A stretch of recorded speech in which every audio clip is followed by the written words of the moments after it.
Hello and welcome to another edition of the Door 14 Hockey Podcast. I'm your host Marty alongside Dave, Hello. John, Hello. and Aaron. Hello there. Full house tonight, guys. How's all doing? It's good to see you. Dave, we'll come to you first. We haven't seen you in a while. How are you keeping? Not too bad. Busy is the best way to put it. One thing after another. But yeah, it's good. Good to be back. Good to see you.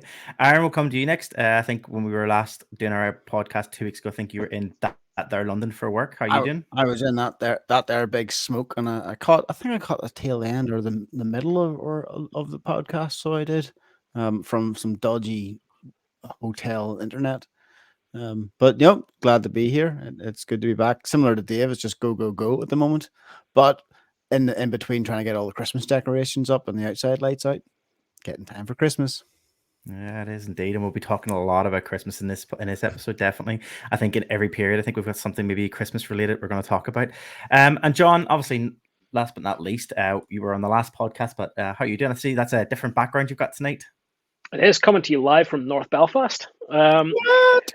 Yeah. So over for a few days. It's the wife's birthday in a couple of days. So we're over for a few days with the wee one. Had a couple of days off, which has been lovely. Took her down or all three of us went down into Belfast today, down to the Ulster Museum.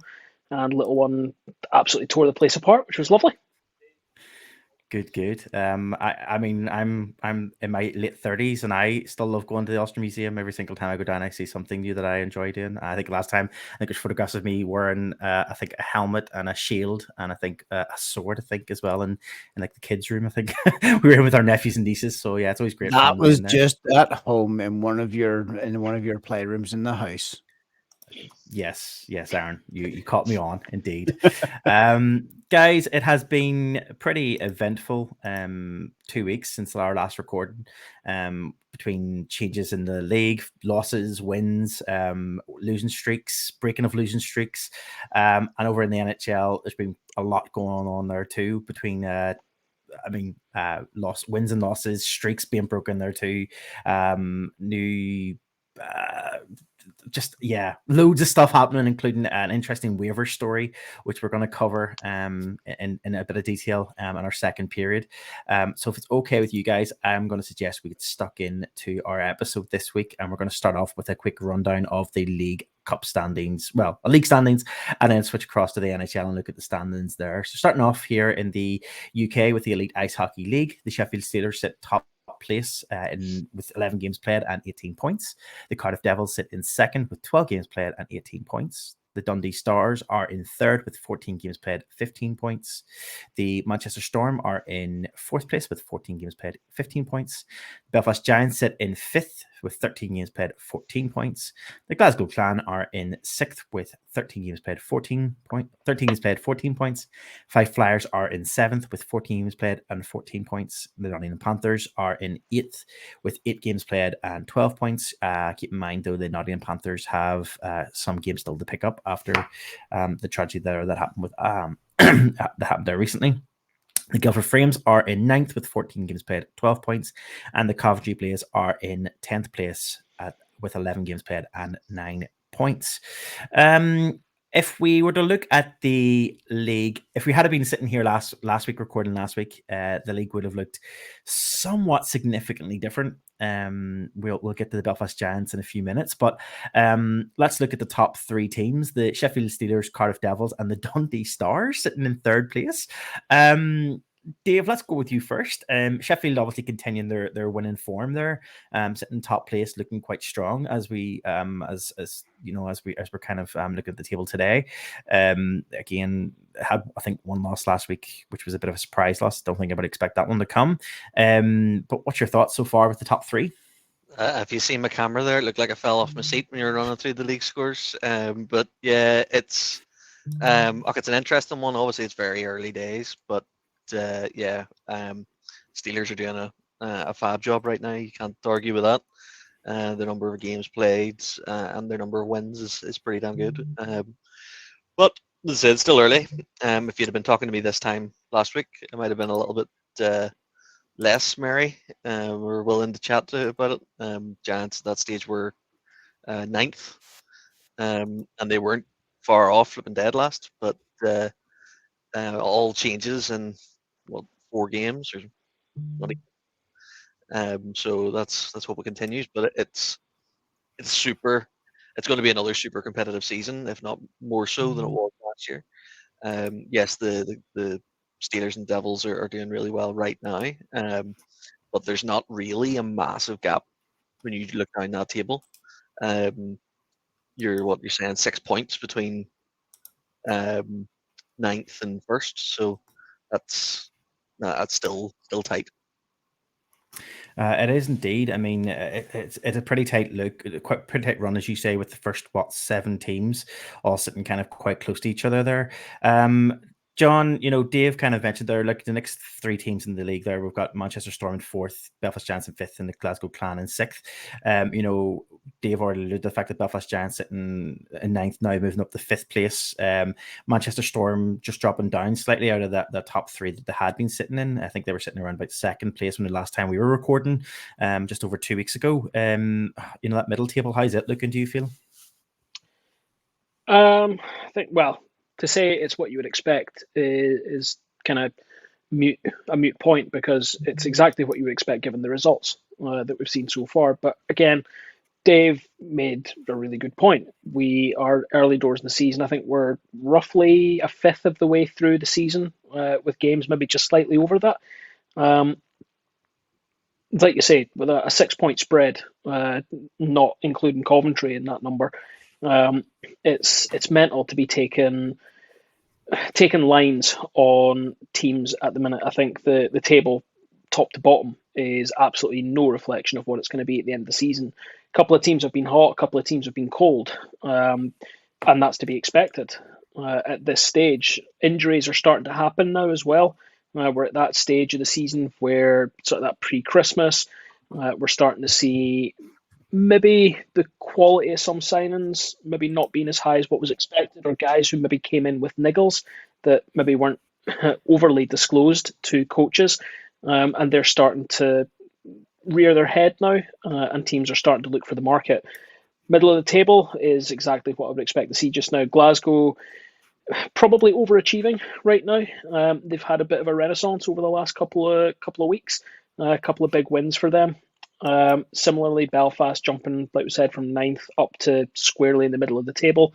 That's exactly the sort of position I want to be in right now with the Giants. I think if we'd had another couple of weeks of poor results, I think there'd be much bigger questions hanging over the organisation.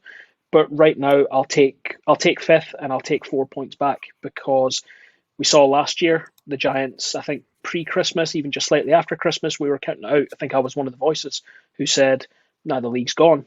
Turned out the league wasn't gone. Turned out we won it in the last couple of games of the season.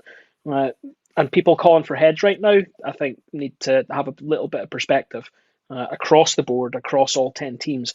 It's way too early doors to be screaming like that. Agreed, and I think you kind of mentioned there, John, that we've got injuries and stuff happening across the league, and we will touch upon that briefly in period 1. The league itself put out some changes to the rosters there. It was republished there and refreshed there on Sunday past, which kind of gives us a good indication of kind of where the injuries are coming from, and kind of clearly see. I don't know if this is the first time I've noticed it. We'll get to there, and I'll maybe come back to that point. But they have highlighted where teams have put players on injury reserve to kind of free up some spaces to bring in some backup players as well. At the time, we already talked about a backup player in the form of Peter Cech, but we'll be talking about him again in period 1 as well. And just to finish off, obviously the bottom end of the table, so we're looking at around about 7th to 10th. Obviously, we talked about Nottingham Panthers, currently sitting in 8th, but they have about 4 or 5 games in hand to play. Obviously, haven't had a break, so we're really looking at Fife, Guildford, and Coventry kind of there at the moment at the bottom. Coventry particularly having a bit of a struggle. John, we obviously talked about Guildford previously in previous episodes, and I know maybe you weren't here 2 weeks ago when we talked about Guildford, but that pressure we talked about at the start of the season for Guildford, having expectations being set high by the fans there in Guildford, seems to be that they're struggling on at the moment. I think that as the sentiment's been for the entire table there, I think it's been a tough start to the season for everyone, to be fair. Yes, expectations for Guildford were high, with Guildford Coventry as well, to be fair. But I think it's fairly refreshing to see that the Scottish teams aren't down at the bottom here. We've got them in, Glasgow's in the middle there. Fife, okay, I appreciate they're still seventh, and we're expecting Nottingham to go back up the table a bit there. And Dundee at third. That's interesting. I think that's definitely one that's came as a bit of a surprise right now. Fair play to them. I think we talked about it at the start of the season how we didn't know how their form was going to be, and we kind of talked about how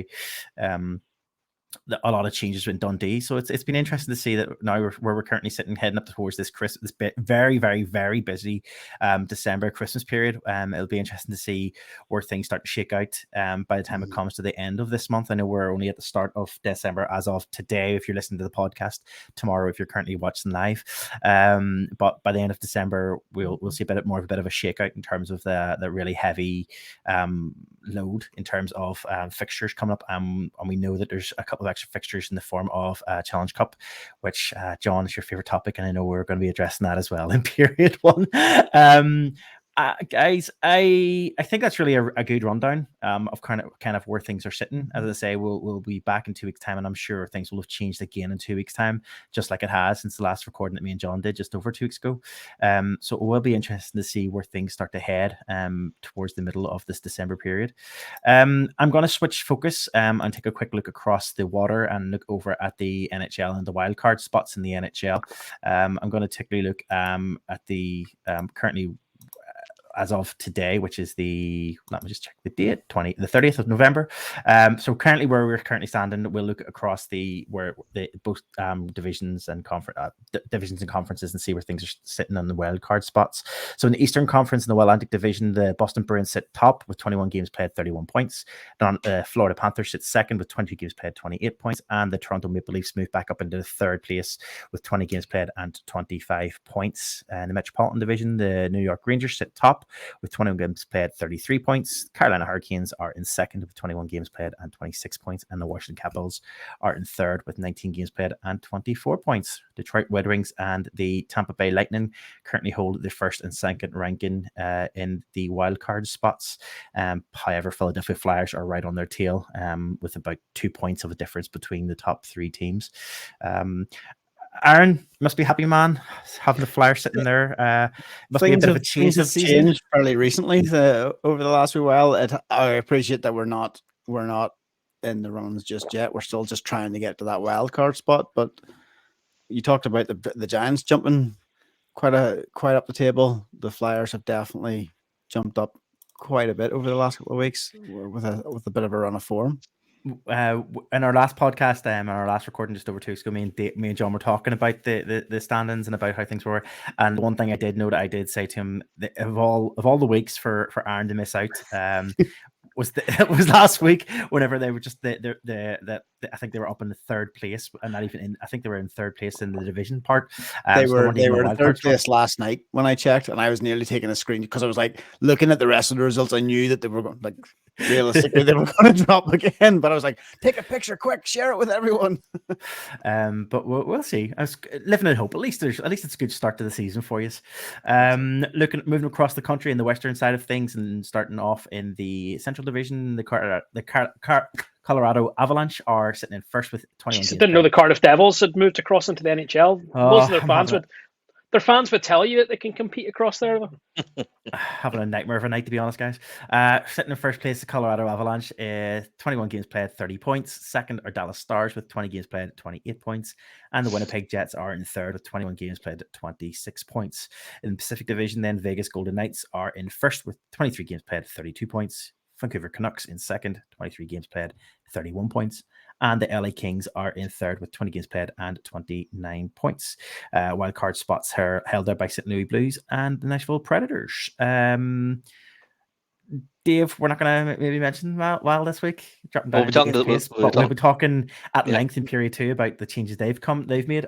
One specific change that's going to be an interesting story to talk about. But John, Nashville Predators currently sitting happy enough with their performance so far after the first 21 games. see before when we were roughly 18 games in, I would have said absolutely not. We were looking terrible. We were way down in the standings. However, I don't know what's happened. There's been a rocket has been set up that team, that locker room. We're on a 6-game win streak now. A couple of tight overtime wins as well have come sort of through that. Hey Mark, how are you? That was a lovely OT win for the Preds the other night there. And yeah, we're looking good for it at the minute. So I'm quite happy. Things can continue on as they are. We are still relatively really early days, obviously, within NHL season. They kind of similar to what we were talking about there for local hockey here in the Elite League. You know, the December Christmas period is a very busy one in the NHL as well. So by the time it comes towards the end of the December period, quite a lot of games will have been played. And actually, probably at that stage when you hit January time, those wild card spots become more and more attractive in terms of wanting to talk about them, because that's kind of, we start to kind of see the formation of what this possibility is going to be by the time it comes to April, May time for those final spaces for the playoff, for the Stanley Cup playoffs. So I know we'll probably have a bit more of a focus on our NHL coverage when it comes to that point of the season, when it comes to around about that January time. So we will come back to that because they'll look they'd be more important at that stage. But it's always good to kind of get an idea of where things currently stand, especially even if it is this kind of early on in the season, even though it doesn't feel like that early now in the season anymore. Boys, anything else is that everything covered, do you think, before we move on to our first period? Yep. Sounds good to me. Yeah, great. With that, then we'll move on to our period 1 of hockey.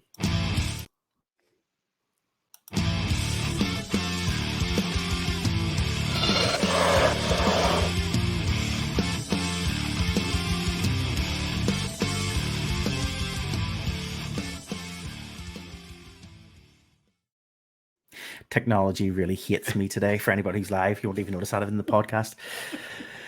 Period 1 is a roundup of stories from around the UK, so Elite League and further afield around the shores of the UK. Guys, I'm going to start off. First off, I'm going to go to with the first story in our running order. I'm actually going to push that to the last story of the period, just because it's quite Christmas themed and I want to move it towards the end.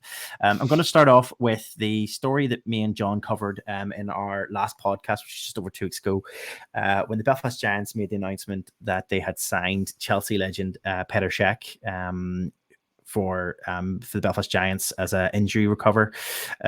We talked at the time about the Belfast Giants having chosen a player from, an NHL National Ice Hockey League type place, Oxford. He's playing down there. Nice 2. Sorry, yep, I should say 2. Playing down in Oxford, came in to basically cover for a number of different injuries that were currently going on in the within the Giants locker room. Further on that, then this past weekend, the Belfast Giants were playing in the SSE Arena, and Chelsea star Petr Cech, who's now obviously Belfast star Petr Cech, made his official debut for the Belfast Giants. Giants were leading 5-1 with 4 minutes to go in the final quarter of the game, and the Petr Cech got the nod to come on. This followed what looked to be from Dave. I think you'll agree with me. We were at the game itself and we were watching on the game. It looked like Besco maybe took a bit of a bounce from a puck or a divot in the ice or something, kind of maybe shook him a wee bit. There's something a bit fishy with that end of the ice. Yeah, definitely. It's the exact same place where West took his tumble, which is a bit strange. I did notice that our friend Gav put up what he found out the injury to be. Apparently, he got a puck to the gonads. Hence the "see you later, guys, I'm away." Yeah, and I don't think anybody can blame him. Not at all. There was definitely a moment where, we'll get into it in a second, but there was definitely a moment where it was clear that Besco took a bounce. As I say, it was when I know maybe it was a hit to the nads, and that's obviously took him down, as obviously knocked the wind out of him a bit, as it would.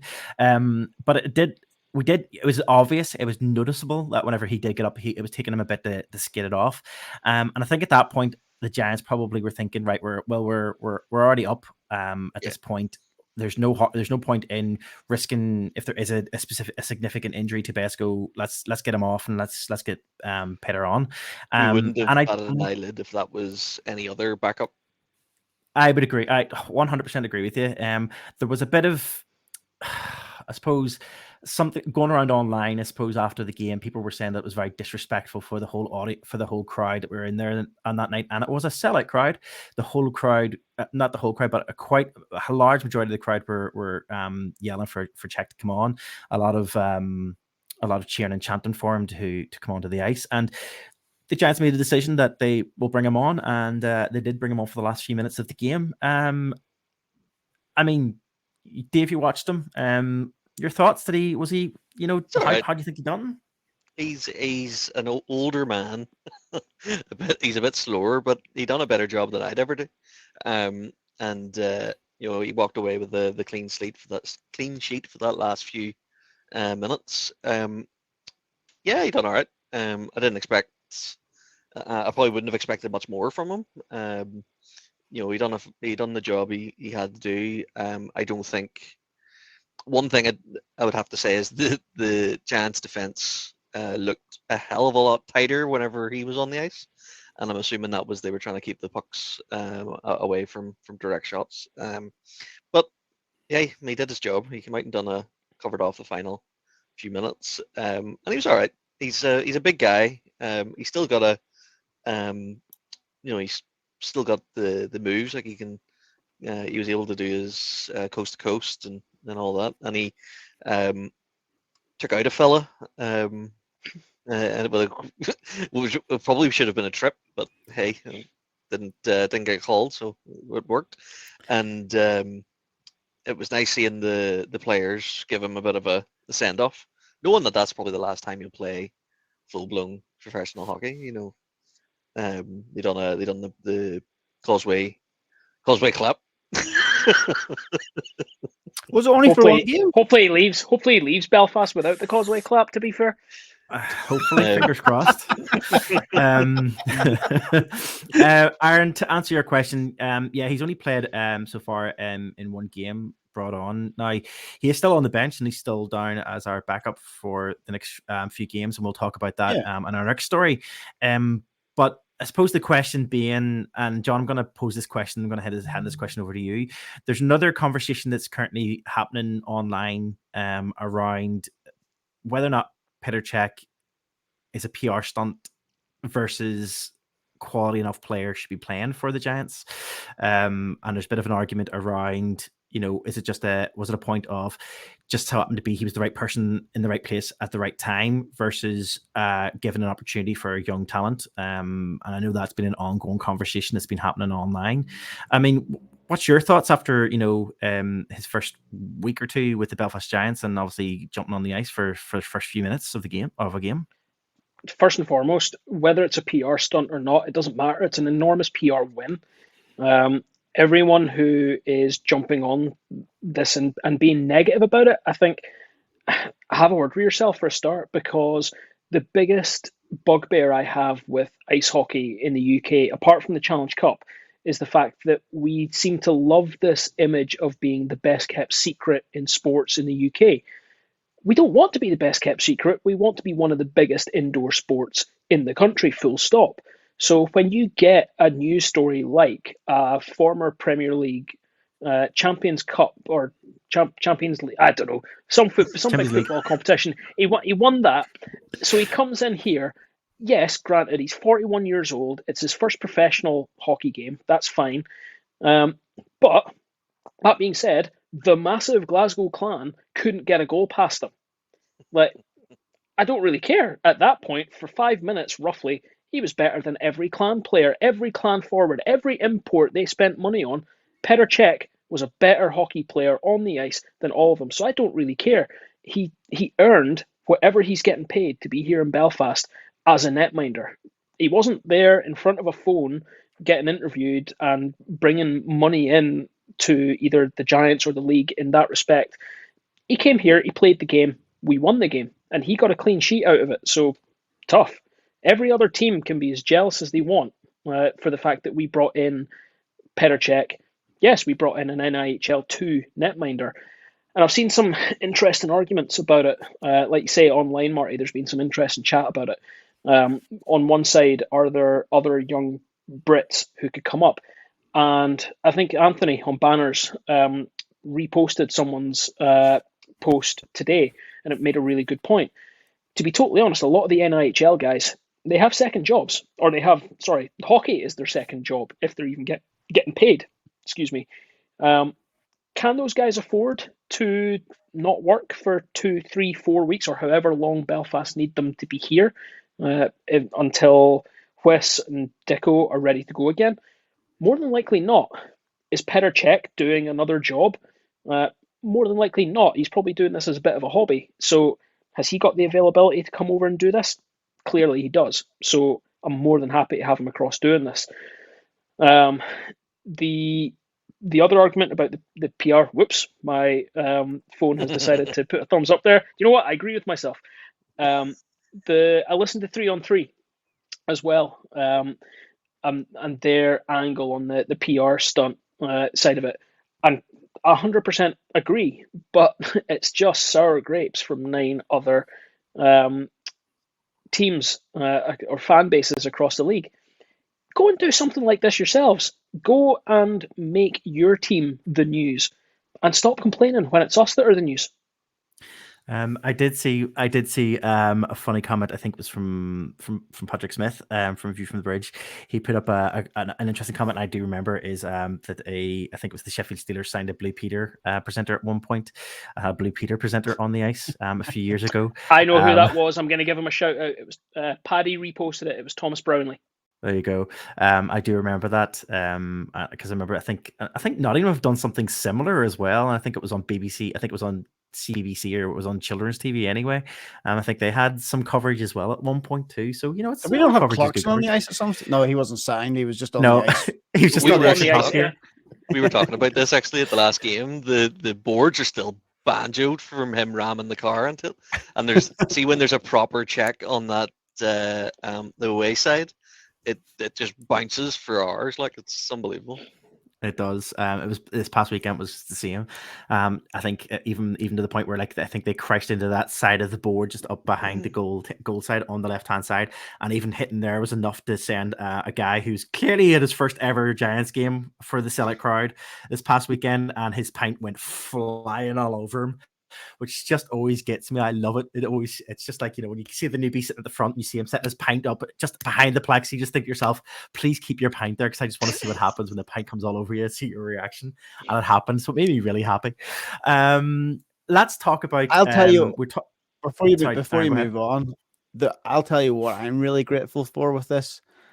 Very similar to what kind of maybe John kind of alluded to, is that maybe we're not the most knowledgeable. Well, I'm not most knowledgeable at most things, to be honest with you, but we're not the most knowledgeable when it comes to football. And when I was in London a couple of weeks back, I was out with a few people who were talking about football, and I was like, "Hey, do you remember this guy here that was a goalie? He now plays for the Belfast Giants." And I was able to plug ice hockey and get a lot of people who had no interest in hockey at all to talk about it because they were interested in football. So it's a really good, whether it is a PR stunt or not, I don't care. It's good. It's putting people in. I think I'm just going to put up a quick comment here from Fuzz. He put up a comment to say I actually got it mentioned on TalkSport the next day. It's not the only place it's been talked about. I mean, all the major news channels have picked up. All the major news outlets in terms of newspaper outlets have all picked it up. It was on. I mean, I've seen it on numerous. I think the Premier League, I think Twitter account at one point, X account at one point put it up as well. Chelsea's own account put it up. There's loads come from everywhere. So it's massive. It's and as you said, it's not. We always talk about, or we always hear people talk about being. And John, you said this already, that it's the secret sport type thing, and and it shouldn't be. And yeah, I think it's just. it's massive. Like it's a big coup, and whether or not it was the right thing to do, or whether or not it's a PR stunt or not, and if it was, it doesn't matter. It's worked out well, and it's bringing people's attention in. And as you said, Dave, I mean, those are John. You said it. Those 4 minutes, those 4 or 5 minutes, he. When it comes to the stats, when you look at the stats, his stats are going to be great when it comes to save percentage. If that's the only part he plays, he's got a 100 save percentage. He's got the best record of any netminder in the Elite League right now. And the thing that I have to say about it as well, like the Giants could have went out, found a import for mega money, but they didn't. It shows that they're still putting confidence in the netminders that they signed at the start of the year. It's an emergency cover, and it's temporary. It's not even to the end of the season. So hopefully we'll see the guys back. Yeah. Let's talk about that. The fact that they are he is an injury cover, and let's talk about where the Giants did spend their money. Now, we're not a Belfast Giants podcast, but a couple of the stories that we're going to be leading on this podcast, this first period, are Belfast Giants related, because also talking about those big news story which has hit the news this week, which is obviously Petr Cech. But the other stories that were obviously there were the fact that the Belfast Giants have signed 2 new players this week, and this last week, but also as I mentioned in the intro to the episode, the Elite League put out this week the roster changes. As of on Sunday past. And as I was kind of mentioning in the intro, I don't know if I've ever seen the Elite League ever really putting this out before in previous seasons, but they have got a running post now that has 2023-2024 roster updates, which supposedly gets updated regularly. But they put out this past week to say that this is the start of the weekend, Belfast Giants placed Jackson Whistle on injury reserve, backdated to the 22nd of the 10th, 2023, and he'll be out for 28 days following that date. So he should be due back in the next week or two, next week or so, probably, if it's 28 days. Well, no, he's eligible, not that he'll be back. Okay, well, he's ineligible for the ice for 28 days. Giants replaced Mark Garside on injury reserve, backdated to the 9th of the 10th, ineligible for 28 days. Belfast Giants have also placed Oliver Cooper on injury reserve, backdated to the 25th of the 10th. Nottingham Panthers have added non-homegrown player Simon Dupree to their roster. Doesn't account towards their overall roster size. The Glasgow Clan added non-homegrown player Alex Roach as injury reserve cover for Philip Shange. Doesn't count towards their changes. So there is a lot of changes currently ongoing because of injuries. Sheffield Steelers have also announced emergency backup goaltenders as well this past week due to injury as well. So, I mean, is this the first time that the Elite League have put together a clear indication of injuries and the dates and stuff that players have been injured? It's the first time I've seen it. Yeah, the one thing I would say is, though, it's obviously just the injury reserve, because we do know that we have more injuries than that. So this is specific to things that impact on the roster rules. So the placing of guys on the injured reserve list, which allows for injury cover signings, the additional signings, which would count towards the maximum number of imports per season and whatever else. So this is what they're doing here. The hilarious thing is that in the most Elite League fashion, they say that this post was published by the Elite League on the 25th of November. It's now the 30th. We know that there have been signings since. And the first line says, this article will be updated to detail in-season roster changes. Clearly, it's not. Yeah, and honestly, just go to Elite Prospects. Like, seriously, it's just the most Elite League thing in the world. We are talking step forward. Come on, let's give them that. It's a step forward to let us see that information. I would agree. Yeah, let's keep a bit positive there, John. Let's give them a bit of kudos, a bit of credit. The fact that we are seeing something more transparent than previous seasons, and if it was there in previous seasons, then I apologize, but I don't remember seeing it. And if it was, then you probably have to go hunting for it, to be honest with you. We were talking about there that the Giants have spent some money, though, in relation to bringing in some additional players that are going to play potentially for the rest of this season due to roster injuries. The first announcement that was announced, and actually he played this past weekend, was Bobby McIntyre, 27-year-old who comes from the United States, or basically ice for sides, in the United States, Canada, Norway, and Sweden. He's Ontario born. He's a forward. He played this past weekend. Dave, in his first weekend of play in the SSE, what was your thoughts? Did he catch your attention? He was good. He sort of people were a bit dismissive of the signing, and to me, he came in to fill just to fill space because we were down so many bodies. And he did a good job. He played really well. He played probably better than I expected, not because of his caliber, because his caliber does look pretty decent. You look at his stats, but because his previous coach had been Doug Christensen. You know, the sort of dull hockey that would have been. He definitely didn't come in and play that. So hopefully we'll see more. He was in the thick of it. I think he didn't get a goal, but he did get an assist. Am I right?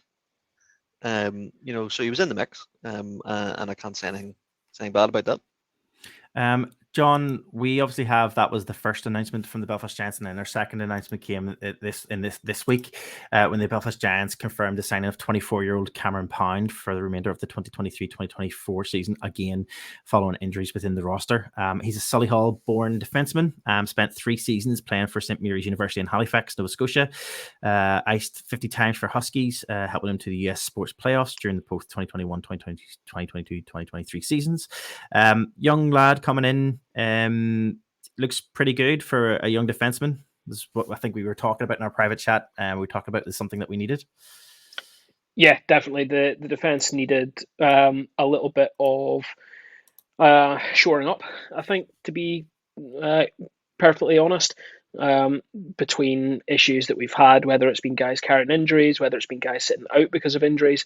What is nice to see is that this has been a young Brit, another young Brit who has come through. I think he went through the Coventry sort of youth system, and then has headed over to North America, spent his time out there, similar to what we've seen a few others do, and now looks like he's making the move back across here.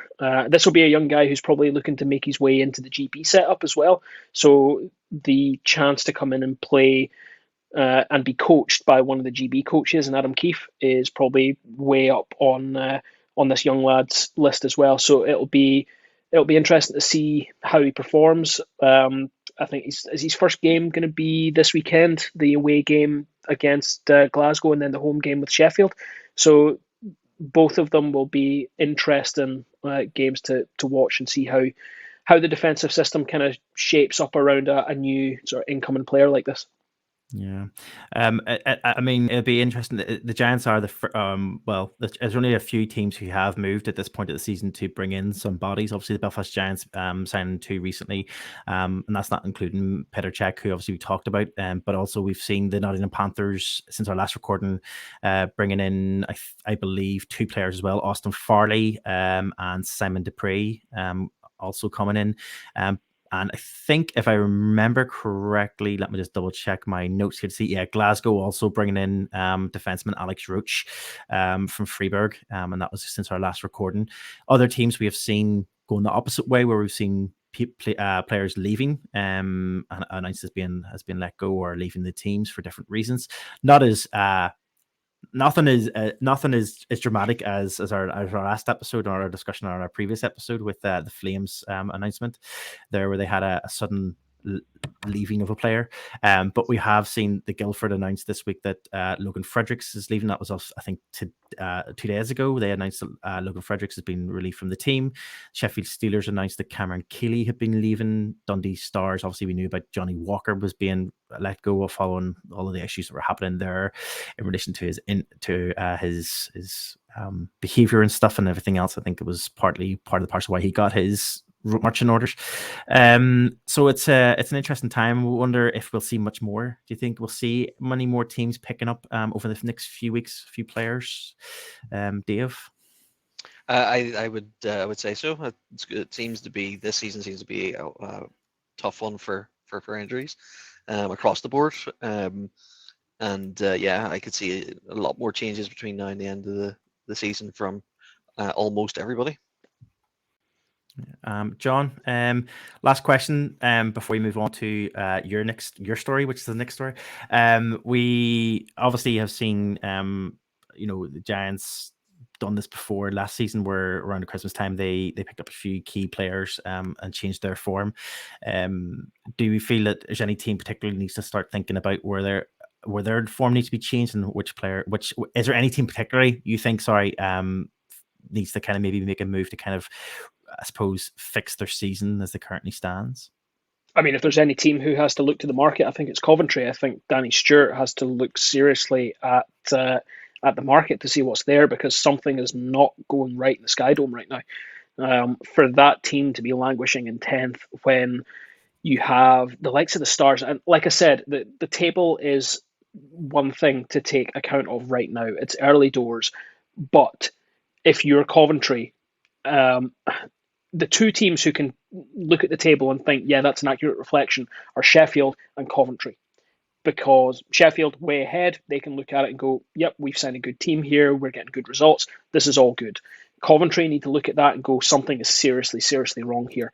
And I would expect them to start looking to the market, because if they don't, and other teams continue to make those one or two little changes, those extra little signings, the dropping of what you could be seen as dead weight within the team, and upgrading, if they don't, they could see themselves languish down there and potentially miss playoffs. And the league is better when we have Coventry in the playoffs. They're always a postseason team. It's horrendous to say in a postseason that's so short, but a postseason without Coventry is always lacking. Now, that's not to say that I don't think it's nice to see the Scottish teams all in positions where we could see them all moving through into playoffs, but I'm going way ahead here. It's only November. We don't know what the makeup of playoffs is until we get into late March. But yeah, Coventry need to hit the market, and it's interesting. I'm going to throw up a comment here from Fuzz again. Could Stewart be the first coach out? No. Totally honest, absolutely not. Unless there's a massive falling out there. Danny Stewart is career blaze. He will leave when he wants to leave, when he no longer feels like he can perform at the top level. And Danny Stewart is a top level coach. There's just something not clicking in that team right now. Yeah, you say about Coventry, but what about Guildford? Like, I appreciate that they've got. We're not that far ahead of them. There's only 3 points, 3 games. There's not much there in between. There's not, but I think, to be honest, I've bagged too much on Guildford over the last couple of podcasts. Gonna give them a break. I'm trying to give them a break. I'm trying to give Dixon a bit of a break, because, and like I said at the start of the season, and I think I've said it a couple more times as well, Guildford are expected to do good things this season. They are also, if they don't win a domestic cup this year, I think Dixon's position is at risk because of the decision that was made not to go into any European competitions. To say that they were prioritising their domestic campaign, focus on the league, focus on the cup, focus on playoffs. If they don't win one of those 3 trophies this year, I expect wholesale change in Guildford. Yeah, I would agree. Yep. Guys, I'm going to move us on to our next story. Actually, it's John. It's your story. I don't know if you put the story in, if I put the story in just for you. But this is obviously the Challenge Cup will continues on. Bringing with it some drama today on social media in relation to some of the outcomes for the matchups for the quarterfinals. Yeah, so the Challenge Cup quarterfinal stages have been announced. The teams not making it through are obviously, with their withdrawal from the competition, are the Nottingham Panthers, and with their truly terrible showing in the Challenge Cup is the Dundee Stars. First seed for the Challenge Cup for the first time in quite a few seasons is not the Belfast Giants. It will be the Sheffield Steelers. They will face the Manchester Storm, who move forward in 8th seed. The Belfast Giants take 2nd seed this season and will face off against the Coventry Blaze, who are 7th seed. The Cardiff Devils take the 3rd position and will face off against the Glasgow Clan, who are in 6th. And the Fife Flyers in 4th will face the Guildford Flames in 5th in the middle of the road matchup. I'm not sure about the social media stuff, Marty. I haven't seen anything other than potential questioning of sort of the seedings and that. But I think we can maybe come back to that in a second. But what's the social media side of things?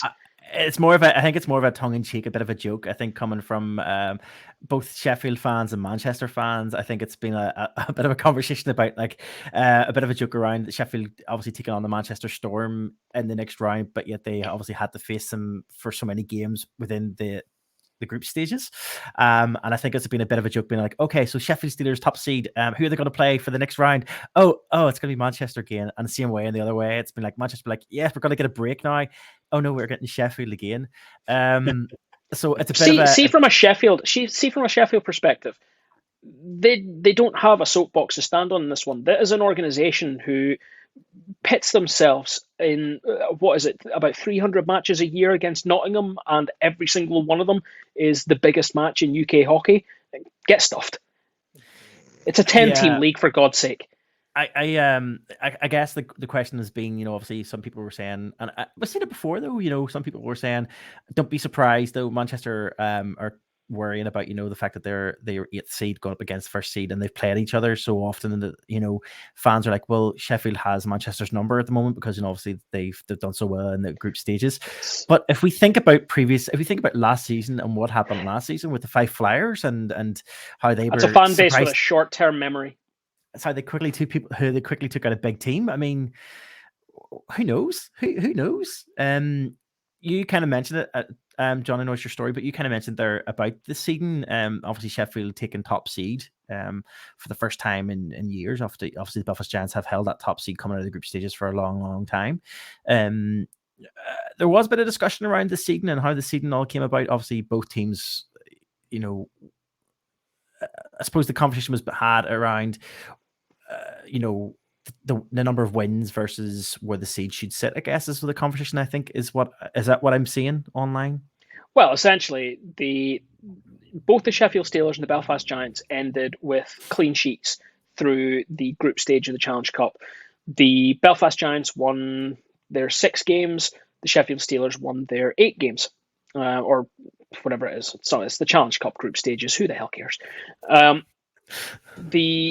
My understanding of what has happened, because it's based on percentage wins, because it can't be on straight wins, because the Giants group is bigger and we play less games than the other 2 groups, so they're not comparable on number of wins. So I think it's on percentage win, the points percentage essentially. So because they both ended on that, I think it then goes to goal differential, and the Sheffield Steelers have a higher differential between goals for and goals against than the Belfast Giants. So therefore, the Steelers this time take the top seed and puts them in pole position, because it means if they progress to the final, and as they progress through the knockout stages, they will have the home advantage. They will have the opportunity to play their second leg at home. They'll have that. I think they get that first option based on arena availability. And then when it comes to the standalone final, if they make it to the final, they will get the home advantage. They will have the opportunity to play that game at home like the Giants have for the last few seasons. So you still have to make the final, though, Sheffield. I'm just saying it. How come we don't have dates yet? So because it'll have to be organised. Yeah, we didn't know who we were playing until the end of that game. Yeah. Okay. But then, I mean, we did not have dates no matter what. I suppose you have to have both teams to discuss which dates are actually free for both the teams. Yeah, I guess that's something I answered one question there. I guess the only other question I suppose I had was, obviously we know that the that seeding does change, though. It does kind of not reset, but it does change depending on wins as you move through the next stages of the the quarterfinals and the semifinals. So the staging, it can change. The hosting of the final isn't just based on there's Mark putting up a post. I was just about to say the same thing. Hosting the final isn't based on seeding at the end of the groups. Games in the quarters and semis count towards points percentage. That's exactly what I was just about to say, Mark. So thank you very much for putting that up as well. I was just about to say, because I think that was one of the questions that people were asking, as hard as the final, where the final sits and where the final is played, when is that decided and how is that decided, and what makes the decision for where the final is going to be played. So that makes 100% sense. See, great minds think alike. I mean, Yeah, we'll see where as I already mentioned, it'll be interesting to see just where the quarterfinals do take us, and where it shakes out. Does anybody want to hazard a guess at who the semifinal is going to end up being? Dave, do you want to go your ideas of who you think semifinal is going to be?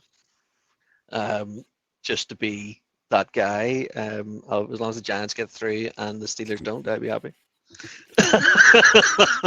Everybody else will work it out after. Fair enough. John, any want to hazard a guess who the final four are going to be?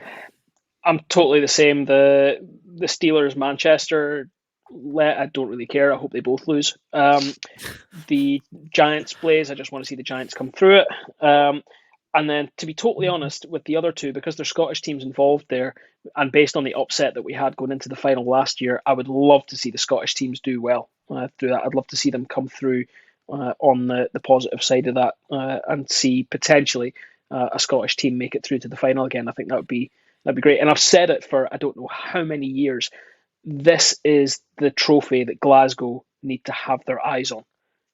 So the fact that they've made it through to the quarters this year, this needs to be their absolute focus. They have 2 games against the Cardiff Devils. Now, they got humped the other night by Cardiff, but they need to use that as fuel going into these games, because before Christmas they could know if they're going through or not. Well, they will know whether they're going through because their return leg is on the 13th of December. So they need to push that, and that fan base deserves something. Even if it's just making a final, with Fife having done it last year. Like I said, it would be great to see a Scottish team make it again. And Aaron, your thoughts last who the final four will be?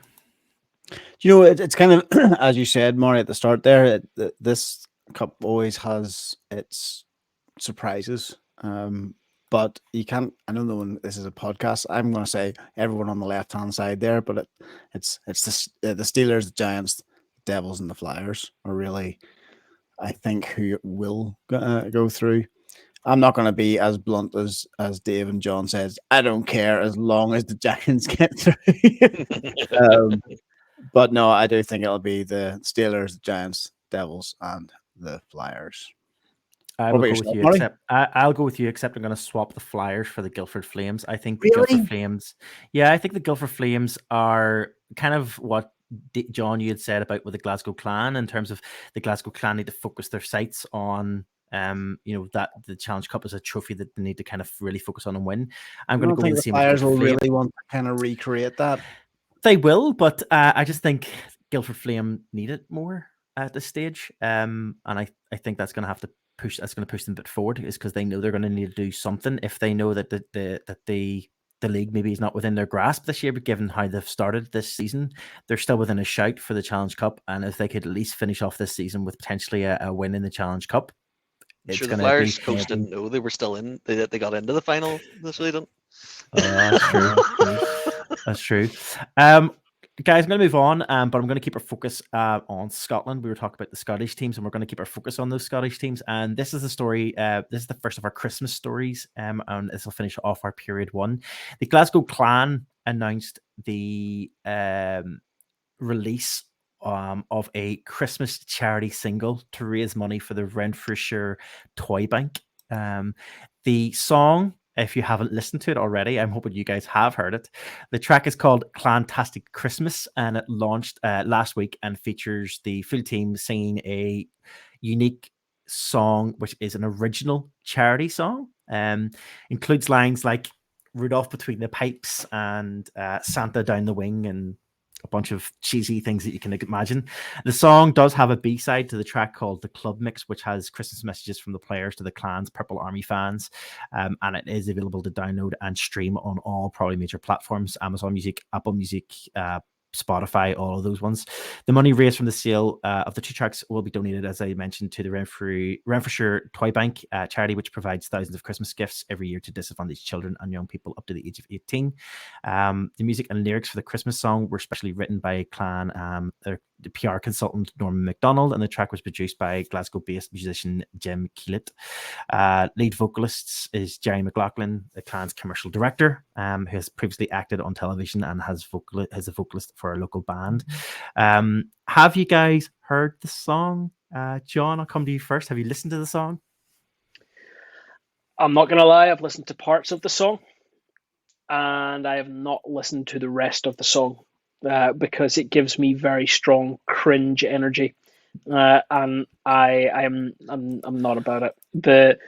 The Giants Christmas video was just about enough of that cringe factor that I could watch all of it because they weren't actually singing. But whenever you've got a hockey player singing, it gives that, like, whenever England release a song for the World Cup, it just reminds me of that, and I die a little inside, and I think, what the hell am I doing with my life that I'm gonna spend the next 3 to 3.5 minutes listening to this? Surely there is something better I could do with my time.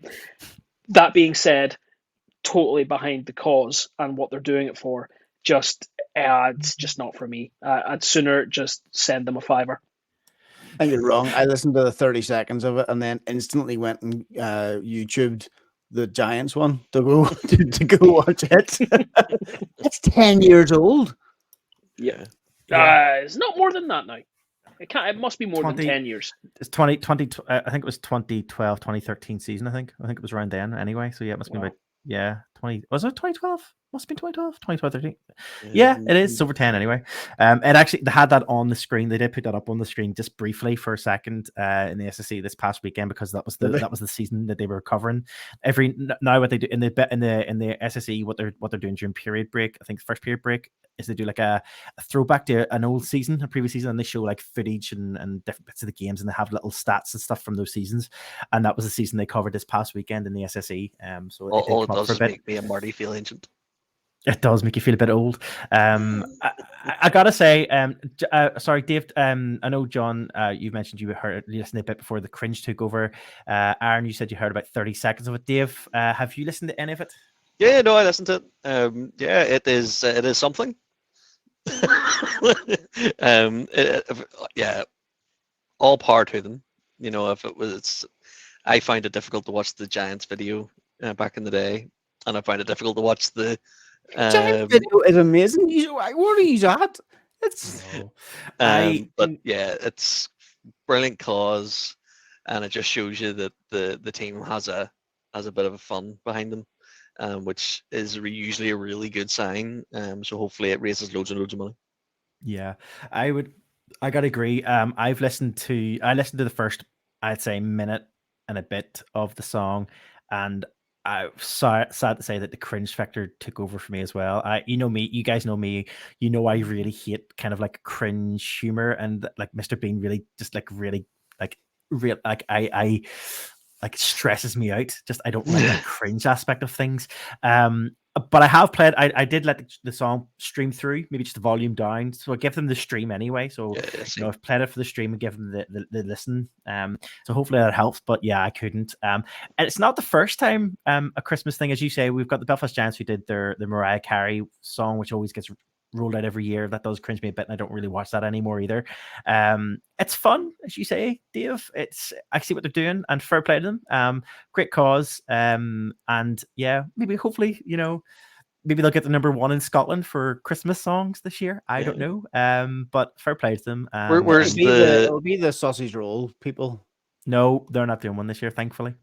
Are they not? Yes. No, they've announced they're not doing one this year, which is just like made everybody just like cheer with delight that the fact that there's not going to be a sausage roll song. So we all have to go on Twitter and Facebook and push to get the Clans the number one then. Clantastic Christmas, the number one. That's it. Let's do it. Let's push it forward. It'd be no worse than what they used to do for the X Factor guys. So that's true. That's very true. Yeah, Peter Check to retweet it. Yeah. True. We are going to come back to Christmas in period 3. I don't think there's one in period 2, but we will come back to Christmas in period 3. So guys, I think that's it for this period. And if you guys are happy enough, I think we'll get moved on to our period 2 of hockey.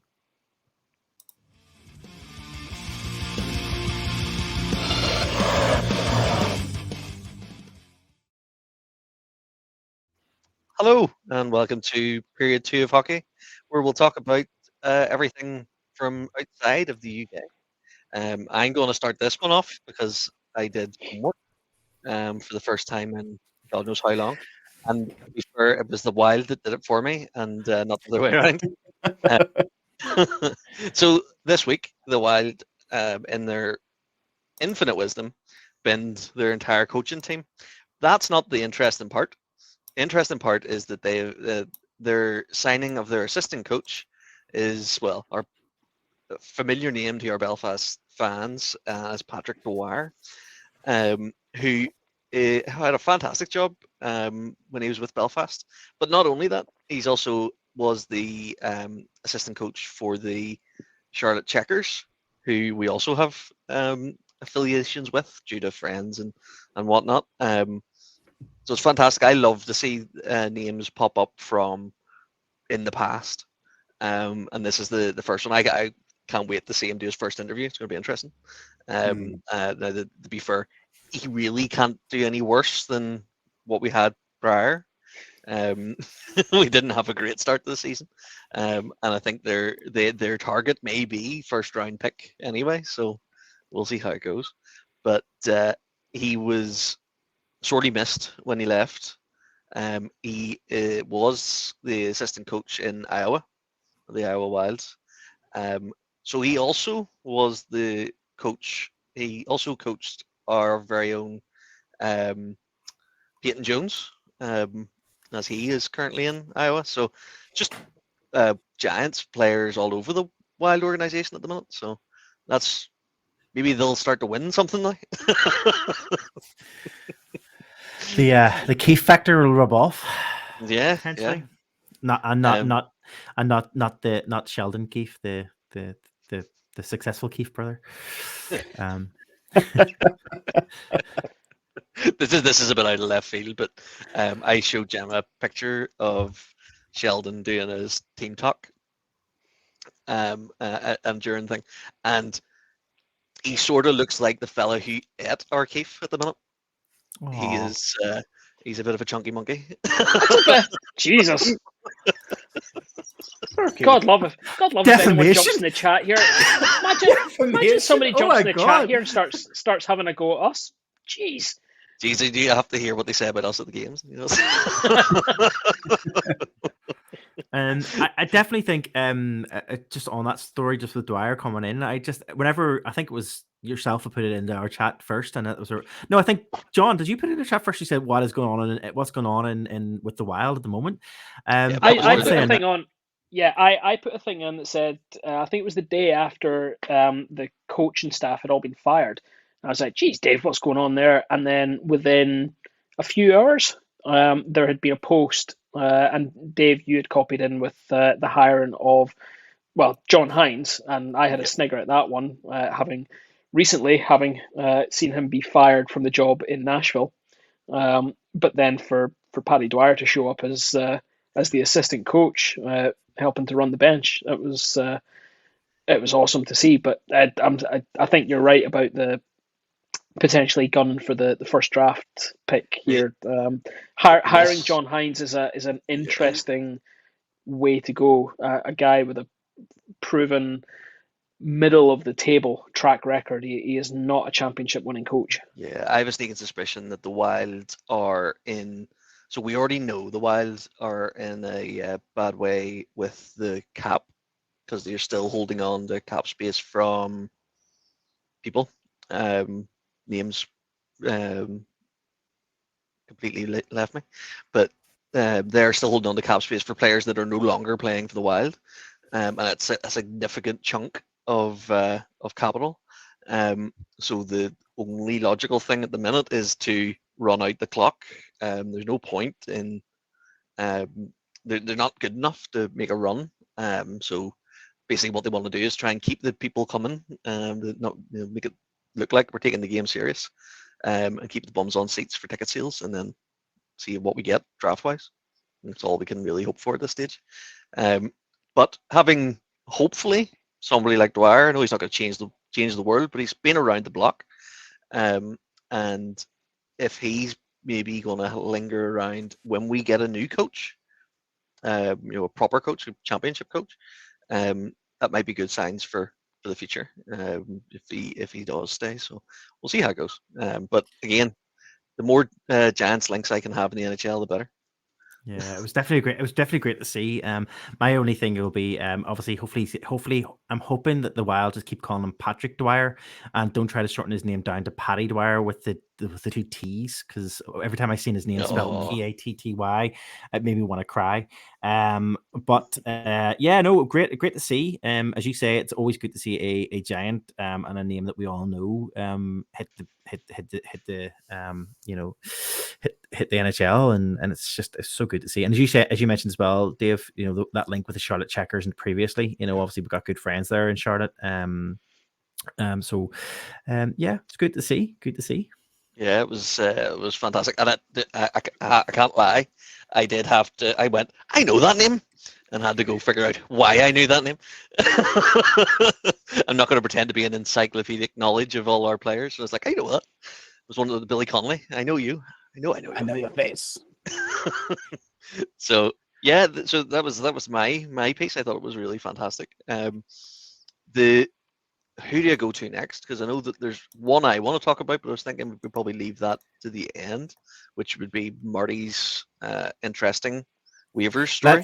Let's go with the biggest story. Let's go with the biggest story of I suppose the last couple of days in the NHL. You go with that's okay. The binning the team or the misconducts, or you were going for we lost the game.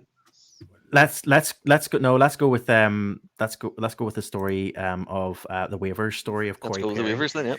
Yeah, I think so. It is a bit of an interesting one. We'll be very careful on what we talk about because there have been rumors going around. These are all allegedly and all our own personal opinions. Allegedly, there's nothing is alleged rumors going around of certain things that happened. There's now, I believe, an official statement being put out officially by Corey Perry, kind of explain what was going on a bit.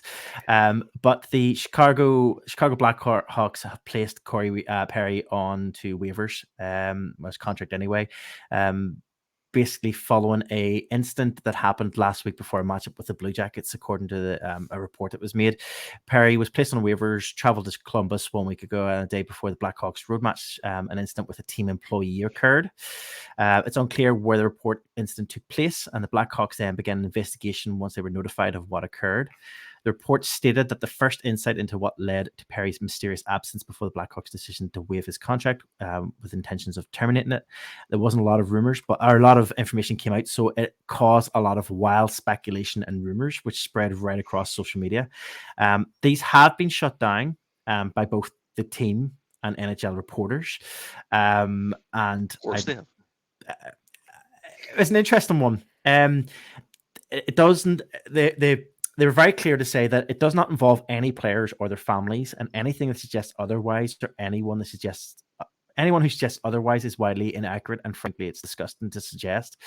Blackhawks general manager Kyle Davidson also added that Blackhawks players were notified on Tuesday to make them aware the organization had made a decision to cut ties with Perry, but did not say what those details were and what occurred for the former teammate. Now, we'll talk briefly about what went round online. I think it's worth mentioning because it's obviously the story that's been going on. Yeah, this is a complete lie, fabrication. Fair play. We're going to say that. I'm going to sit back and listen to how Marty puts this. Because I'm gonna enjoy watching this potentially fall down round our ears. Well, no, all I'm gonna say is there was a rumor going around that he potentially slept with a player's family member. That's all I'm gonna say. And said player is quite an influential player within Chicago Blackhawks right now in that organization. He may be a certain wonder kid for the Blackhawks organization at this time.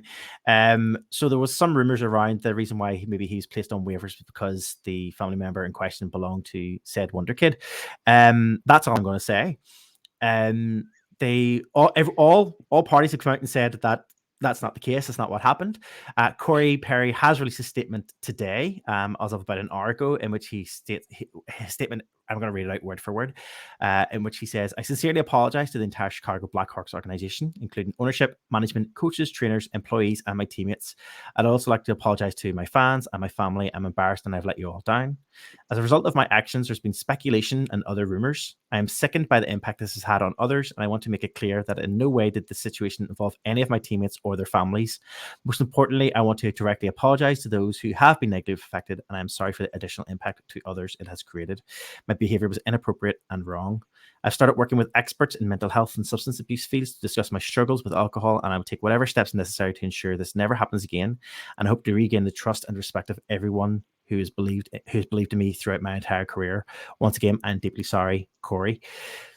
So the rumors that were going around, obviously, he is putting down and saying that's clearly 100% he's saying it is not what happened, and that the fact isn't out there.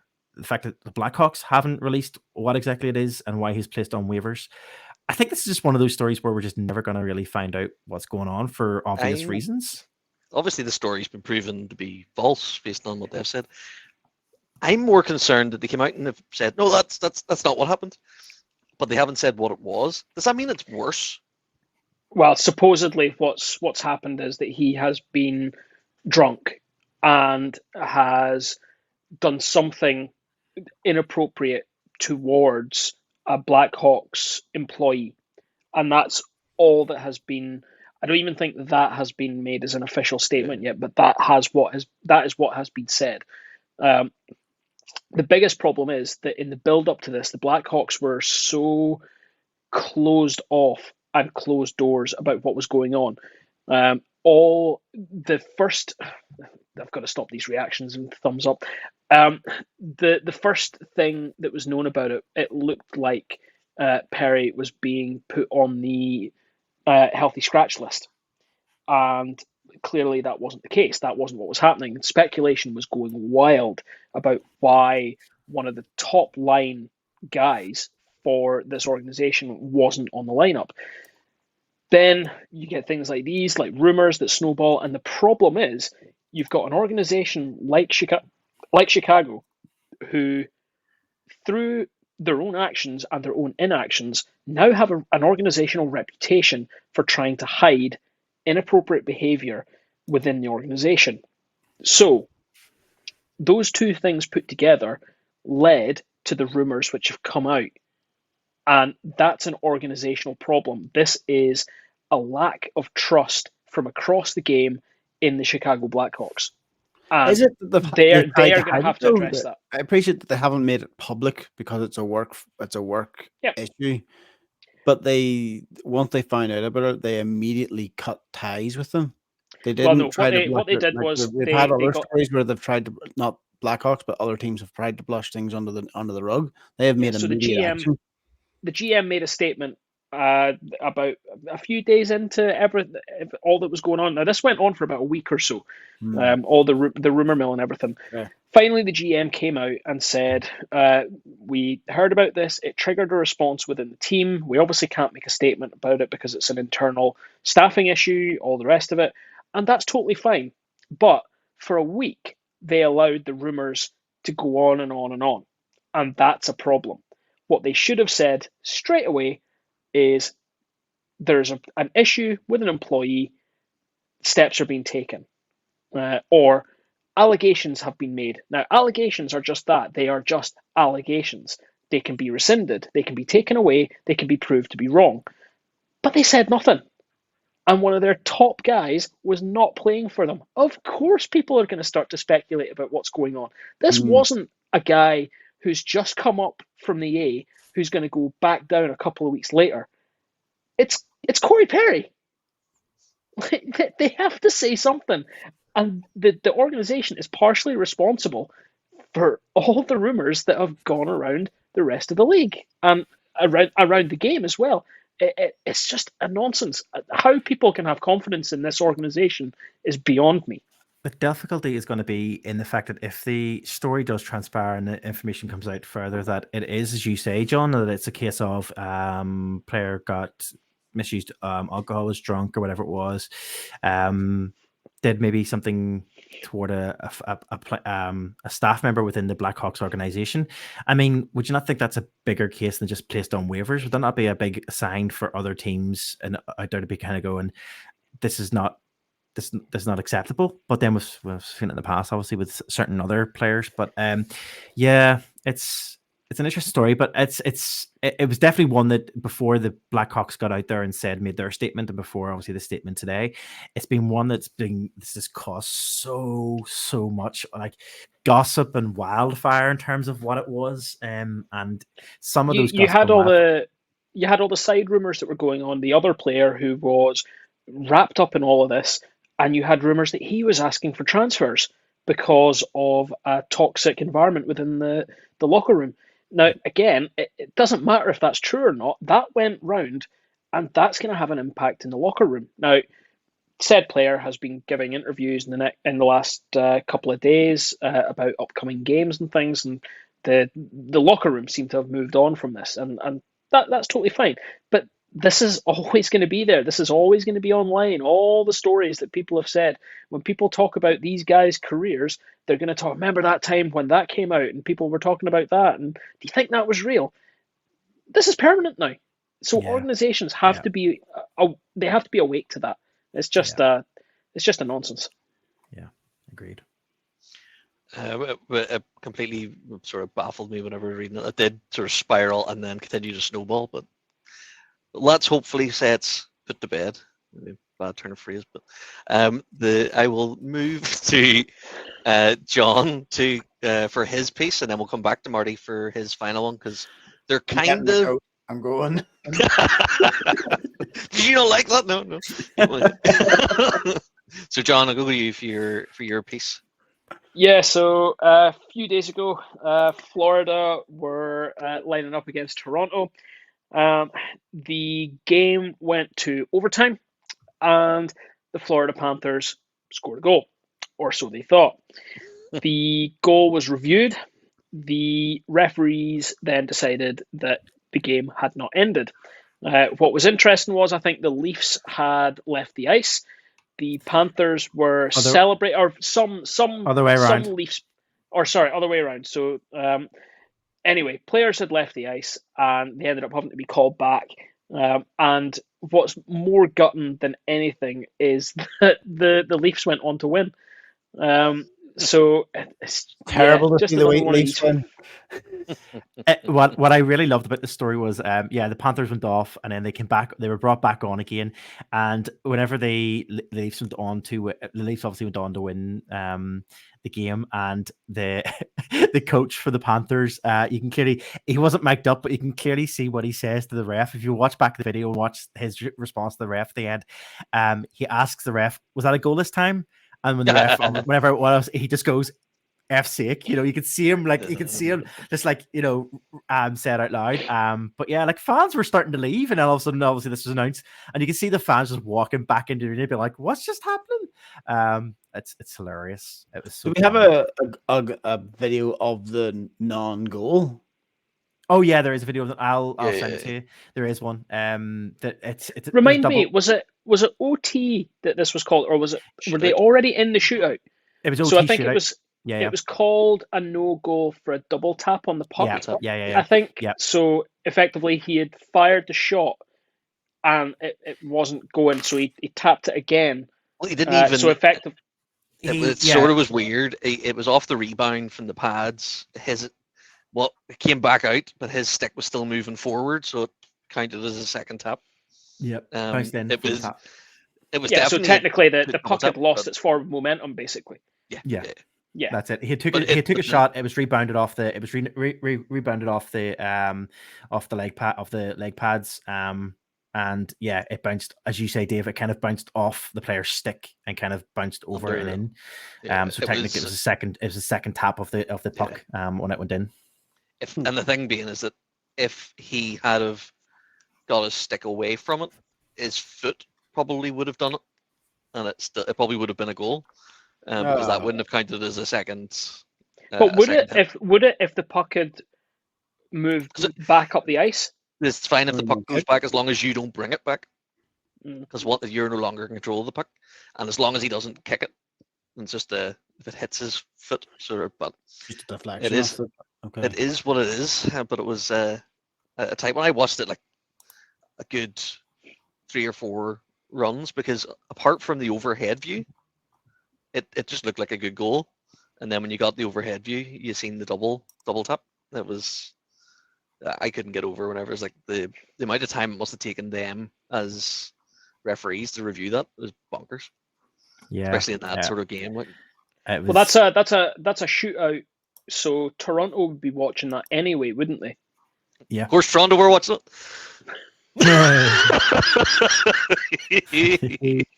Sorry, by that I mean the league, the I know. situation room in the league. The important people in Toronto. But yeah, no, it's if you get a chance, Aaron, give it a wee watch. It's Will do. it's definitely a good one. I'll fire you link 3. You can have a wee look at it because I have got it. I had it saved down somewhere else, so I'll fire it to you. So Awesome. over to you, Marty. For Yeah, finals.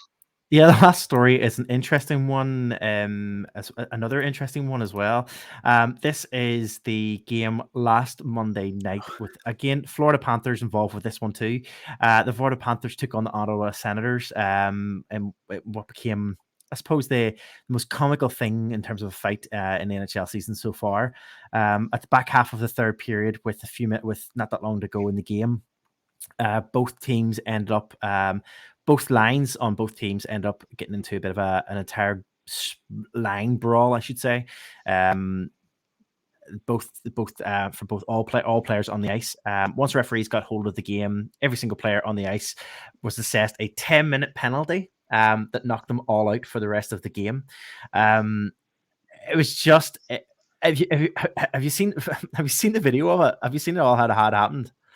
And I just then the ref's reaction, and it's like, when he done the whole thing of like, it was like basically just pointed around everyone, and obviously done the 2 thing for misconduct or whatever it was, and he just pointed around everyone on the ice, and at that point everyone was just like, what is going on here? Did you hear the announcement? Did you hear the on ice announcement? So he says something along the lines of, every player on the ice has a 10-minute misconduct amongst other penalties.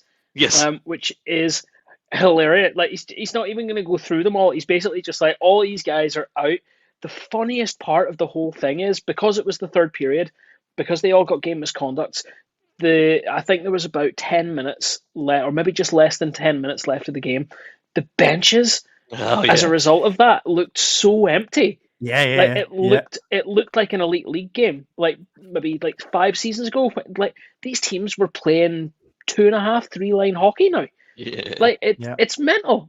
We've had bench players before, isn't it? I've never seen everyone on the ice getting 10 minutes before. No, never. No.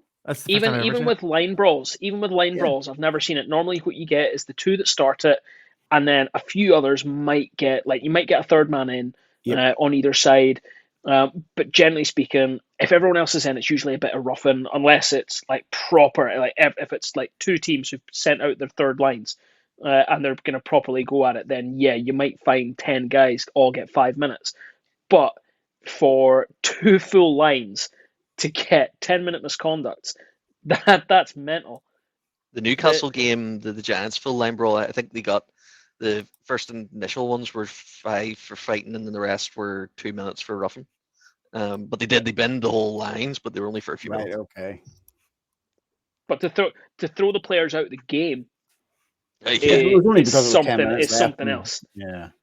There was another. I was trying to find the story there, but I can't find it. But there's another story today from the NHL of the game from last night. I wonder if Mark is still on, but it was. I think it was the. I think if I remember correctly, it was from the Penguins game last night, where there's an incident happened on the ice, and I think the ref was basically then said, I think someone was getting, one of the other Pens players was getting involved. He's like, do you also want a penalty? Do you want to keep it up and get a penalty? Yeah, do you want to go with him? Do you want to go with him? Do you want to go? Like, and you can hear it clearly, and I just think it's so funny. I just think whenever the refs are mic'd up and you can hear what's going on the ice, it always cracks me up whenever you can actually hear. Like, Feels like a school teacher type thing, doesn't it? especially when they've got big personality, when you've got certain refs in the NHL who have big personalities, when they're involved with it, and sometimes they do maybe just chew up the ice a bit, like in terms of like, they want to be the big thing on the ice. Like you remember the guy who's been like 5 minutes for fighting. Wes Macaulay. Yeah, Wes Macaulay. And that's the thing. I was going to say, I actually love the fact that we're getting this again, because the game lost something. Because I believe Wes is retired. I think he retired a couple of seasons ago now. Yeah. And he was brilliant. Like, yes, the game isn't about the referees. We've said that quite a lot, especially here in the Elite League. We say the game is not about the referees, and it's not. But having a little bit of personality actually maybe draws a little bit of a spotlight to these guys, because we've said it loads of times, without the referees, without the linesmen, we don't have a game. So to actually see guys who, like Wes, who enjoy what they're doing, and it gives us something else to talk about. And with this one as well, I couldn't tell you who the ref was in this game, but he clearly made an impactful decision on the game and did it in quite a humorous way. It was just throw out 10 guys with 10-minute misconducts, and then to announce it in that way as well. 10 minutes for everyone on the ice, amongst other penalties. It's just brilliant. I haven't had a good chuckle at a ref in donkeys, and that was the best one. And I don't even think, well, I couldn't find it anyway, but amongst other penalties, I couldn't find what the other penalties were even after the game. Honestly, I don't think there were any. I think the refs report just went back, just gave them all 10-minute misconducts. They weren't going to mess about with it and give them other stuff. They just left it as 10-minute misconducts. See ya. You're right. You're right. Yeah. Happy days. Well, I think that's us for period 2. So we'll move on to period 3.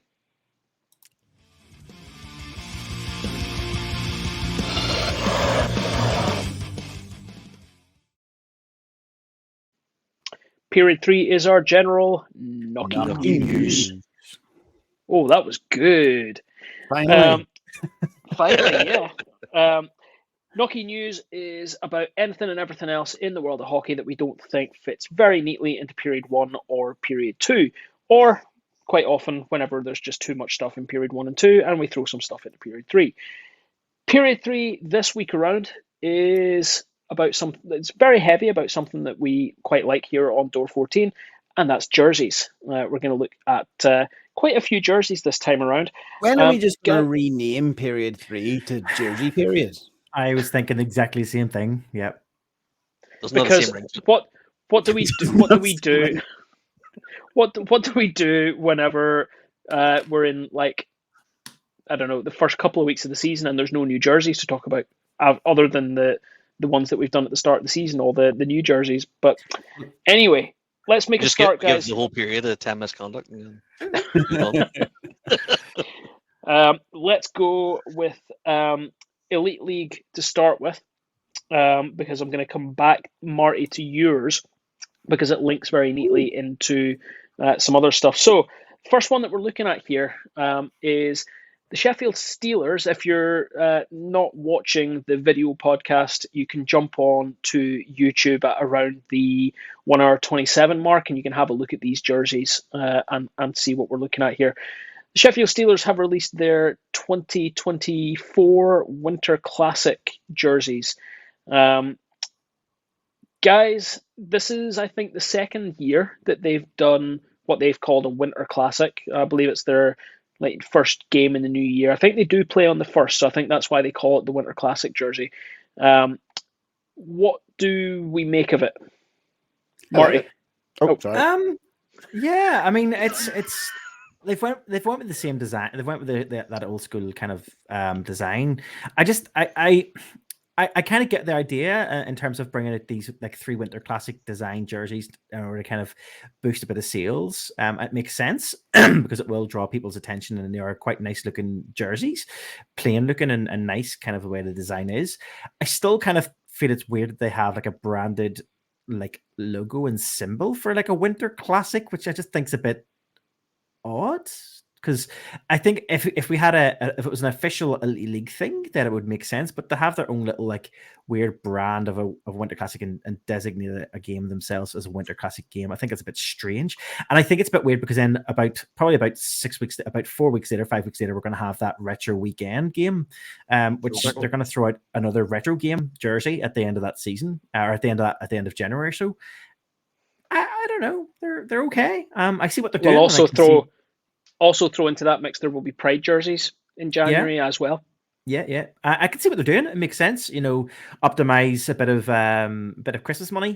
People are going to come in with a bit of Christmas money over Christmas. Optimize people wanting to buy these jerseys for those games. Yeah, it makes sense. Do you know what? They're inoffensive. The design is simple and straightforward, and actually, I think some of the design actually looks nicer, I think, than their actual current jersey. So, yeah. Aaron? Pretty much like that last sentence that Marty just said is where I was going with it. I really like the middle one. I really like the cream one. I think the cream one is actually top notch. It's a jersey. It's because you're a Flyers fan and it looks like a Flyers jersey. No, because then I would either be going for the orange or the black one.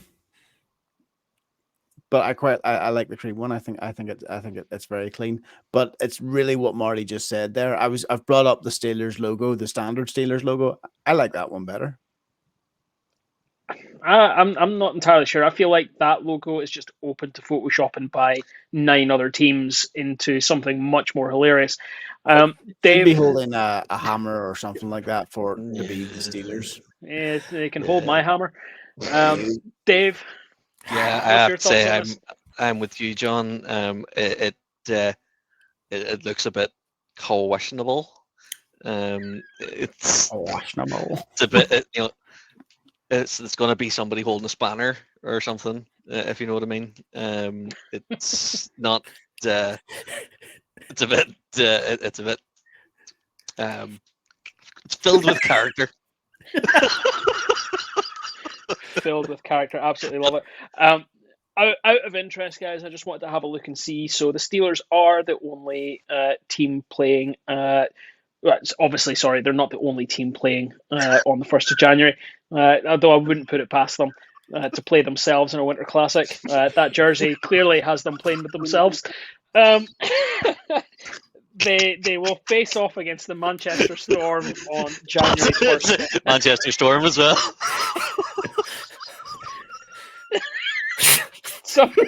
Sorry, guys, this has just descended. So let's very quickly move on. Marty, I don't know if you've got a photo for the next one to throw up as well. The Glasgow Clan. It doesn't look like a man playing himself. This past weekend wore these fantastic, in my opinion, St. Andrew's Day. And actually, just to say as well, happy St. Andrew's Day to everyone. It's November 30th. It is the patron saint of Scotland's day. So that's what these jerseys were all about. I have my opinion on these jerseys, guys. I know that you guys know that I quite like this design. It's out there. It's probably the closest we've had to the sort of seizure-inducing jerseys since Fife did their incredible jerseys a few seasons ago. It is out there, but I do love it.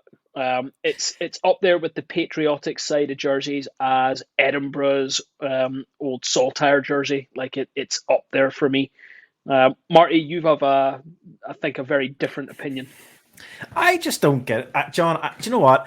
I just think you go. I think honestly, if we look through, if we were to let people look through our WhatsApp chat, our group WhatsApp chat, I genuinely think you just go, right, you look at a jersey and you think, right, nobody's put it in our chat yet. Marty's going to hate this jersey. So I'm going to say, I love this jersey. And then you sometimes go, right, well, Marty's going to say he hits this jersey. Yeah, so it's the opposite way. Right? I just genuinely think, because like my head, I'm like, this is the most gaudy looking thing in the whole entire world. Like it's so gaudy looking. But it's gold. It's yellow. That's what John likes. I like the Giants like you like the picnic blanket jersey. October, yeah, and I think that was gaudy, but I liked it. But then you hated it. So how could you have hated October jersey but like this? Do you know what, mate? Because do you know what?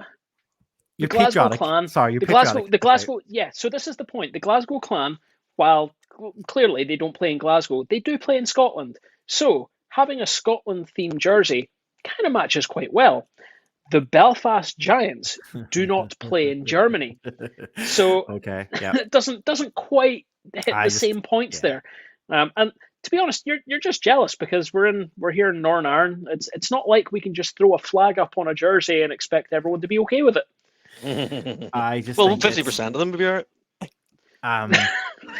To be honest, what I'd quite like is the Giants to kind of go with a jersey like a flag jersey, but instead of putting anything on it, just a plain jersey, no color at all on it, and just put flag. The word flag. And do you know what? That's cross community. That's for everyone. It could be your flag. It could be their flag. It could be anyone's flag. Flag.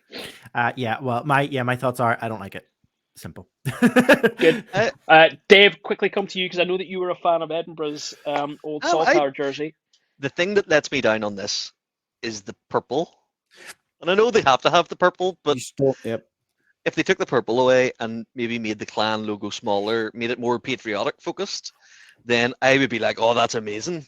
More patriotic than having Mel Gibson on your jersey. Are you mental? Do you know what? Exactly. Do you know what? Yeah. Actually, do you know what, Dave? I'll agree with you. If the purple was taken away, yes, I think I would like this jersey more. I 100% agree with you. I think the purple makes it look really weird. Yeah, it's because it clashes or something. It just doesn't quite. I think the purple keep the collar purple is neck, okay, but the sleeves and the bottoms, 100%. Or if they made it a band rather than the fade. I think it's the fade that's getting me. Yeah. Yeah. Okay. No, just get It's rid the of it. Photoshop, not even Photoshop, the MS Paint fade. It's the gradient. Clearly done on PowerPoint there. So that's that one. Marty, can we switch over and head across the water, and can we have a look at the Edmonton Oil Kings have put together this absolute beauty of a jersey. We are obviously ovation that needs. We are in Teddy toss season. People are getting ready to toss their Teddy on the first home goal. We're not talking. No, we're not talking about the Steelers here again. So the Oil Kings have gone right. They've stuck with the brand here, and they've said, right, it's Teddy toss night. The Oil Kings are one of those organizations that are well known for getting fully in on Teddy toss night. These are fantastic, and what I love is the fact they've gone all out. It's not just the jersey, it's the shorts, it's the socks, it's everything. They have just said, do you know what? Screw it. Let's just go for it. Let's just be those guys. Anyone want to come in on these? Love it. Absolutely love it. You know what I love about it? See the Teddy with the crown. Fantastic. Just chef's kiss. Sticking to brand. Yeah. So they are. Brilliant. I love it. But that being said, Marty, we're not just in Teddy toss season in North America. We're in Teddy toss season here as well, and teams are starting to announce them. Yeah, the first team that officially announced the teddy bear toss for this year was the Cardiff Devils. They announced that this past week. I think it was earlier in the week. I think we're in at Monday time. The Devils are going to host the Dundee Stars on Saturday, the 16th of December, for their annual the Bears, they call it, promotion.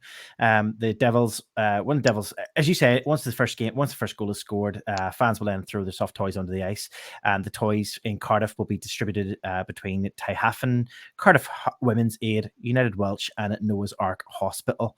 What they're asking for is obviously soft toys, brand new and wrapped in clear plastic bags. Don't bring any used toys, and then throw onto the ice when they're told to do so, or when the first goal is scored.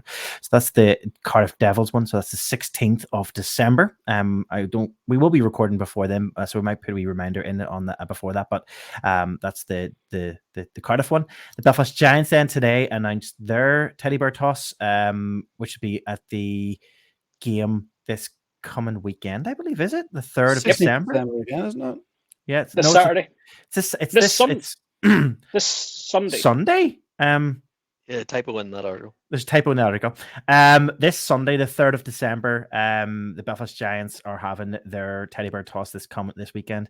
As the festive home games kick off this year, the fans are being asked to obviously donate their bears. for obviously it'll be going towards the different Belfast hospitals here in different hospitals here in Northern, not just Belfast, I should say. Sorry, I do apologize for that. They did announce that the toys that were collected will go to delivered to the Royal Victoria Hospital, Ulster Hospital, as well as a number of different other areas as well.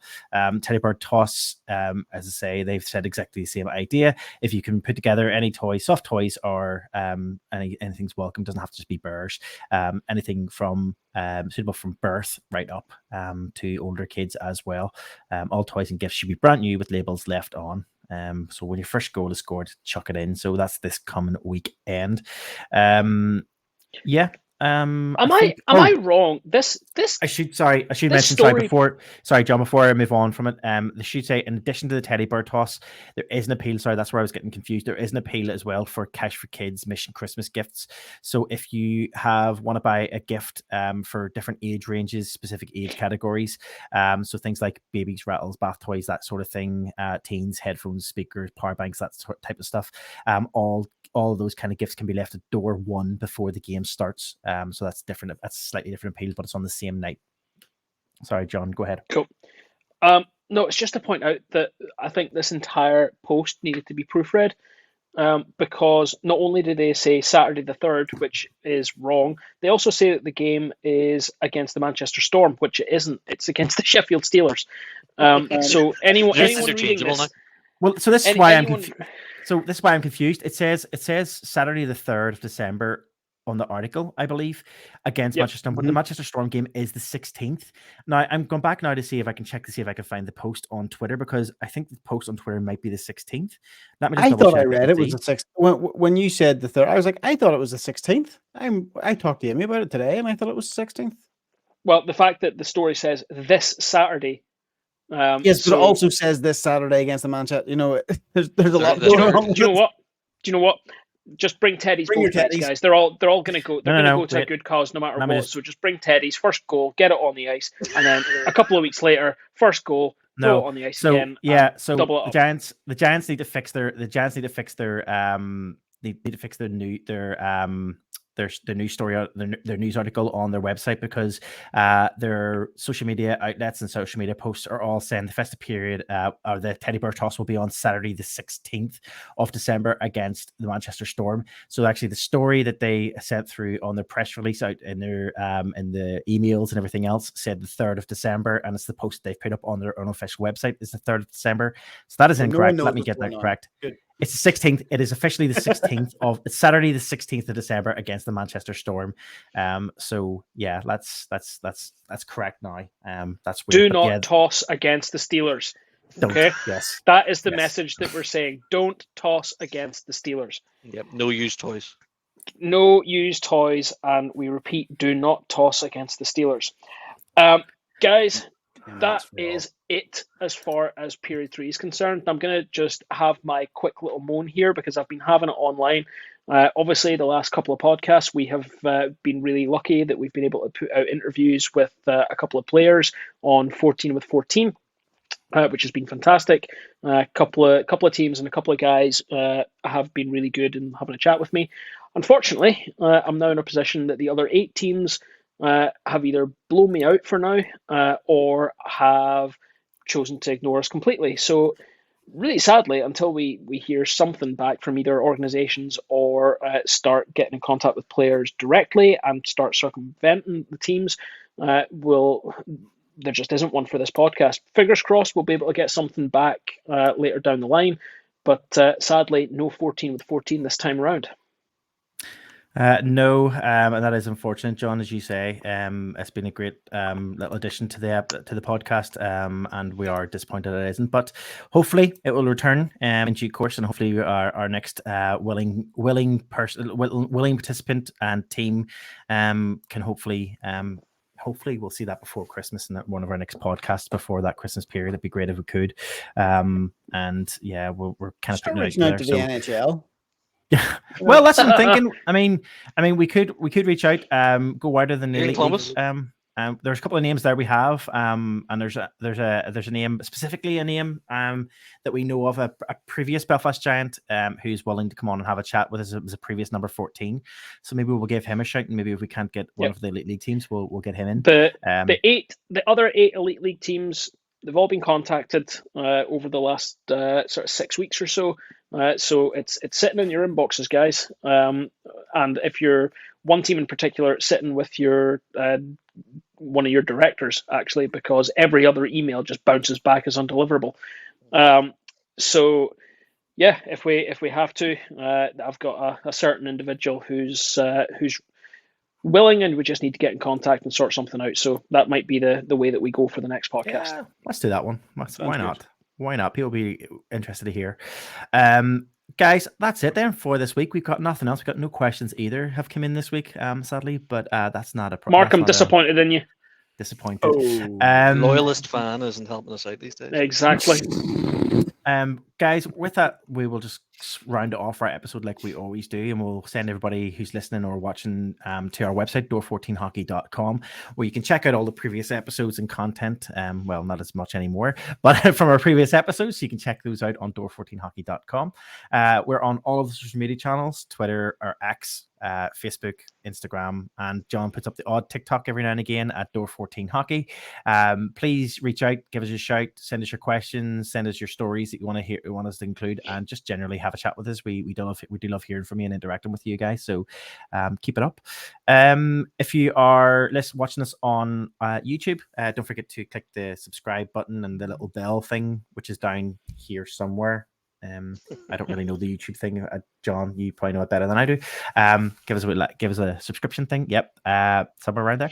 If you're listening to us on whatever podcast provider of choice and you haven't subscribed to us already, which you probably are if you've got us on your feed, but if not, don't forget to hit subscribe. And if you could leave us a little comment or a rating, all those ratings do help in the algorithm and everything else, and gets us out there. So we do appreciate it if you could do that for us.